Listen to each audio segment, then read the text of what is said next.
அண்ணன் ரகுபதிகளுடைய ஒத்துழைப்போடு எங்களுடைய பிற்படுத்தப்பட்ட நலத்துறை அமைச்சர் மெய்யநாதன் போருடைய ஒத்துழைப்போடு உழைப்பின் விளைச்சலாக கொண்டு ஒப்படைப்போம். ஒரு தொகுதி கொஞ்சம் சிரமம் என்று எல்லோரும் பேசுகிறார்கள் என்று சொன்னபோது அதை நாங்கள் பார்த்துக் கொள்கிறோம் என்றார் தலைவர். அதையும் சேர்த்து 6 தொகுதியும் புதுக்கோட்டை மாவட்டத்திலே வெற்றி பெறும். அதிலே மகத்தான வெற்றியை பெறக்கூடிய தொகுதி புதுக்கோட்டை என்று சொன்னால் அந்த புதுக்கோட்டையினுடைய வெற்றிக்கு பெரும் பங்களிப்பு வழங்கக்கூடிய எல்லோரும் இங்கே இருக்கிறீர்கள். மேடையிலே முத்துராஜா இருக்கிறார், சட்டமன்ற உறுப்பினர். தேர்தல் நேரத்திலே கடைசி நிமிடம் பரப்புரை நான் பேச வந்தேன். ஒரு 6 நிமிடம் கூட எனக்கு கிடைக்கவில்லை பேசுகிற வாய்ப்பு. என்ன செய்வது, என்ன சொல்லலாம் என்று சிந்தித்து பார்த்தேன்.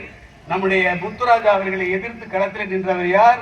நம்முடைய இளைய மன்னர், நம்முடைய மண்ணுக்கு சொந்த மாமன்னர் குடும்பத்து ராஜா இங்க வந்திருக்கிறார். நாம் இருக்கிற பயன்படுத்துகிற உபயோகப்படுத்துகிற அத்தனை சொத்துக்களும் நிலமும் அவர்கள் கொடுத்த சொத்து என்கிற பெருமைக்குரிய ராஜா வந்திருக்கிறார். அவர் போட்டியிடுகிறார் இன்னொரு களத்தில். நம்முடைய வேட்பாளர் முத்துராஜா. நான் என்ன பேசுவது என்று கேட்கிற போது சொன்னேன், 10 ராஜா வந்தாலும் முத்துராஜா தான் ஜெயிப்பாருன்னு. ஜெயிச்சுட்டாரு, ஜெயிக்க வச்சீங்க. இப்ப என்ன நிலைமை?